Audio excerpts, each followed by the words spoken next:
On July 23, 2002, the Juzhou Intermediate People's Court of Hunan Province made a first-instance judgment on the Juzhou 2.8 murder case.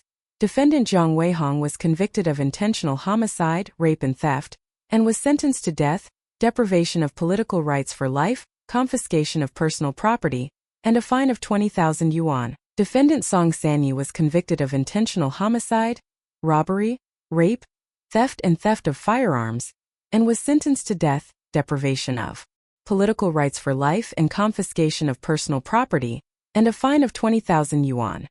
Defendant Zhang Binwei was convicted of intentional homicide, robbery, rape, theft and theft of firearms, and was sentenced to death, deprivation of political rights for life and confiscation of personal property.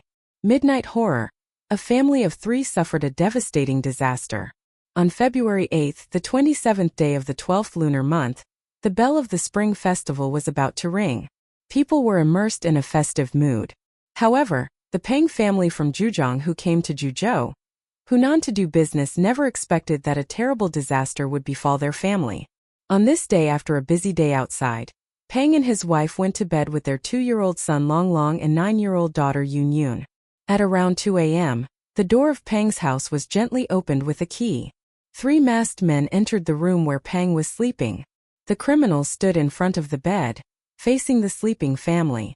One of them pulled out a machete and hit Peng's head with the back of the knife. Peng woke up with a sharp pain. "Who are you? What are you doing?" The 3 men pressed Peng on the bed and raised their sharp blades to stab him. Poor Peng died before he could see the other party's true face. The splashing blood woke up Peng's wife and Yun Yun. When Peng's wife was about to open her mouth to scream, her mouth was sealed with tape. The 2 gangsters tied her hands and feet with wire and threw her into the room next door where the nanny slept. One gangster saw that Peng's wife was pretty and raped her. The other gangster who stayed in the master bedroom subdued Yun Yun and raped her. At this time, Peng's wife took off the tape on her mouth and shouted, "Help!" The gangster stepped forward and stabbed her in the chest. Peng's wife fell in a pool of blood. Yun Yun saw that one of the gangsters who tore off the cloth on his face was Uncle Jiang, whom she knew. So she shouted, "Uncle Jiang!" Uncle Jiang brutally stabbed her to death. The gangsters searched Peng's body for the key to open the drawer. The golden jewelry and a pile of banknotes were swept away. Xiao Longlong was standing on the bed and shaking with fear. One of the criminals went up and covered Longlong's mouth tightly with his hand. After 2 or 3 minutes, Longlong was motionless. It was estimated that he was dead. The 3 left the Peng family. The provincial and municipal supervision and criminal police were ordered to take charge. God has eyes and Xiao Longlong is not destined to die. The next afternoon Xiao Longlong woke up. He touched his father, his mother, and shook his sister, but no one agreed to him. His relatives had left him forever. He pushed open the security door that was not closed tightly and walked to the stairs covered in blood. Aunt Sun from upstairs came back from buying vegetables and passed by the door of the Peng family. She found Xiao Longlong in his underwear, covered in blood, crying non-stop. Aunt Sun quickly brought Longlong over and asked him what happened. Longlong kept crying without answering. Aunt Sun pushed the iron gate of Peng's house and called Boss Peng, but no one answered. The careless Aunt Sun didn't pay attention at the time, so she took Longlong home. She gave him a bath and changed him into her own children's clothes. She cooked meat soup and eggs for Longlong to eat. While eating, Longlong fell asleep. At 21:30 in the evening, Longlong woke up and shouted for his mother. Aunt Sun coaxed Longlong and sent him downstairs, but there was no one at Peng's house.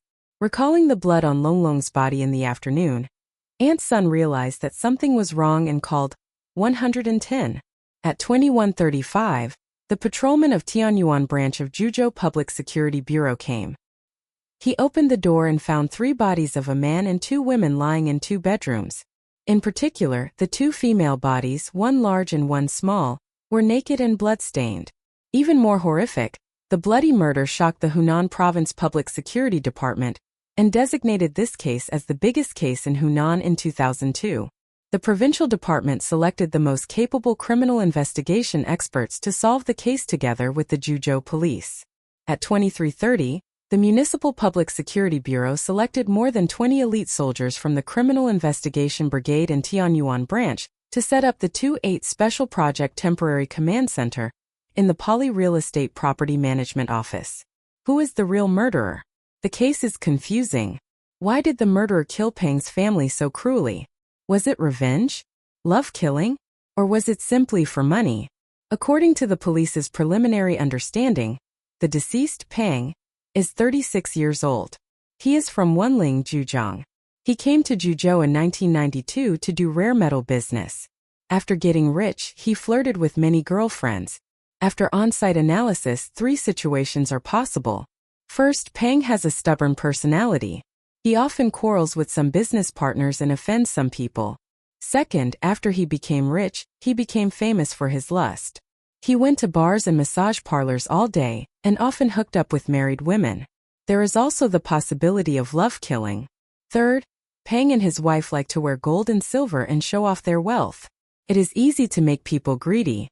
Therefore, the Special Task Force classified this case as the 2.8 robbery, murder, and rape case. Wang Jun and Yuan Guoqing of the Criminal Investigation Detachment of the Municipal Public Security Bureau learned during the investigation. Peng has been engaged in the rare metal business for many years and has made a lot of money. In the business, the biggest customer is Li Qing of a certain company. On the afternoon of February 5, Peng delivered goods to Li Qing. Peng's family still keeps an IOU of 200,000 yuan from Li Qing. The investigation also revealed that Li Qing has a younger brother named Li Ben.